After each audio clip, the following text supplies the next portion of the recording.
मुझे नहीं आती पतंगों सी चालाकियां, गले मिलके गला काटूं, ऐसा मांझा नहीं हुए। एक अच्छे इंसान की परख कैसे की जाए? ये एक बहुत कॉमन सवाल हमारे बहुत सारे व्यूअर्स ने किया है, तो मुझे लगा कि इस पर बात होनी चाहिए।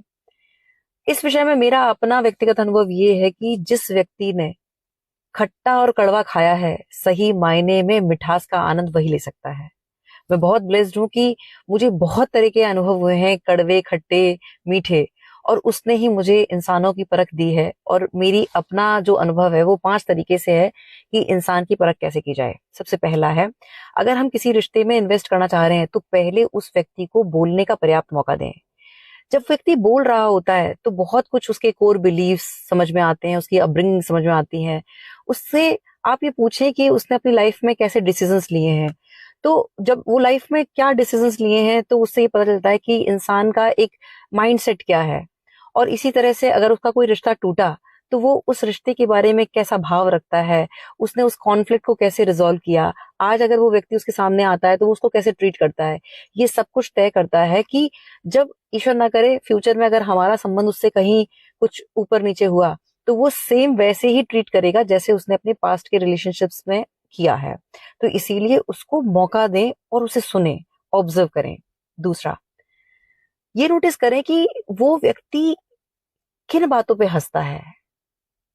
दोस्तों, लोगों की हंसी इस बात का प्रमाण है कि उनकी चेतना का स्तर क्या है।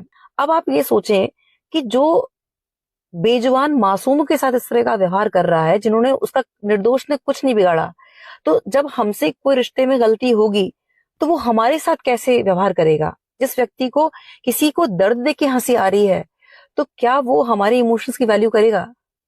ये परख की बात है। इसीलिए बहुत छोटी छोटी चीजों से इंसान की परख होती है। तीसरा, आप किसी रिलेशनशिप में इन्वेस्ट करने की कोशिश कर रहे हैं तो कोशिश करें कि उसके साथ क्वालिटी टाइम स्पेंड करें। इंसान परत दर परत खुलता है। इनिशियल लेवल पे हर इंसान अपना बेस्ट दे रहा होता है, अच्छे वर्ड्स यूज करेगा और अपना बेस्ट दे रहा होता है। लेकिन जब हम उसकी संगत करते हैं तब पता चलता है। और अगर बनती कोशिश हो तो उसके साथ ट्रेवल करें अगर पॉसिबल है। ट्रेवल के टाइम बहुत सारे चैलेंजेस होते हैं, अप डाउन होते हैं, तो समझ में आता है कि इंसान का बेसिक नेचर क्या है।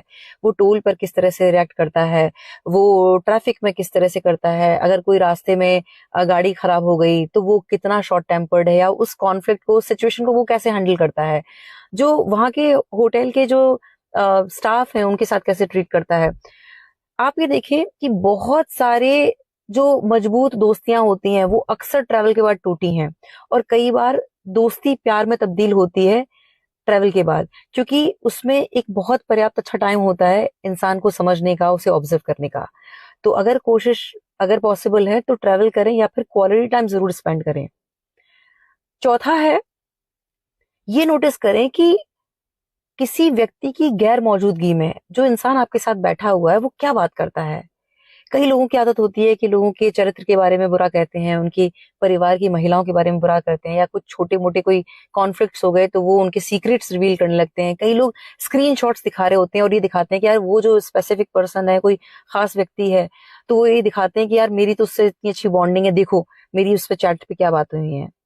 जो व्यक्ति दूसरे की चैट हमारे साथ रिवील कर रहा है, सीक्रेट्स रिवील कर रहा है, उसके साथ समय व्यतीत करना समय की बर्बादी है। क्योंकि जो किसी और की एब्सेंस में हमारे साथ इस तरह से कर रहा है तो हमारे पीठ पीछे भी वो यही करेगा, क्योंकि वो उसका बेसिक नेचर है। पांचवा और अहम, ये मेरी लाइफ का सबसे प्यारा एक्सपीरियंस रहा है।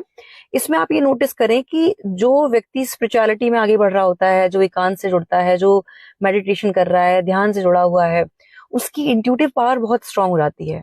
वो मीठे बोलने में फर्क समझ सकता है। आप ये देखें कि सिस्टर शिवानी कितना मीठा बोलती हैं, उनका एनर्जी फील्ड आप चेक करें। और वहीं सर्विस इंडस्ट्री में, मैं तो मेरी ब्यूटी सैलून की बात कर रही हूँ, वहां भी लोग मीठा बोलते हैं, फेक स्माइल करते हैं, हाय मैम, अच्छा आप क्या सर्विसेज लेंगी। तो उनकी जो वो फेक स्माइल है उसमें समझ में आता है कि वो जो फेक स्माइल है और वो जो चाशनी वाले शब्द हैं उसमें काटने का इरादा है। तो वहां ये सब कुछ परख से आता है। जब हम ध्यान से, मेडिटेशन से जुड़ते हैं तब हम लोगों की खामोशी को भी पढ़ पाते हैं, लोगों के शब्दों को हम ये समझ पाते हैं कि शब्द कहाँ से आ रहे हैं, ये दिल से बोल रहा है या दिमाग का इस्तेमाल कर रहा है। और सारा खेल परख का है। इसीलिए वो तब पॉसिबल होगा जब हम पर्याप्त समय देंगे। दोस्तों, सार इस वीडियो का ये है कि दोस्ताना व्यवहार जगत से रखें, लेकिन दोस्ती बहुत सोच समझ के करें। और इसी तरह से बात सिर्फ फ्लर्टिंग की है तो चमकता चेहरा, कर्वी बॉडी पर्याप्त है। लेकिन अगर किसी दोस्ती को रिश्ते में तब्दील करना है या किसी के साथ फॉरएवर फ्रेंडशिप का इरादा है, तो उसके लिए परख होनी बहुत जरूरी है। और परख होती है इंसान के चरित्र से, व्यक्तित्व से और उसके दैनिक व्यवहार से। जो लोगों के साथ वो जो व्यवहार कर रहा है, एक्चुअल में वही उसका रियल नेचर है। तो उसके लिए समय दें।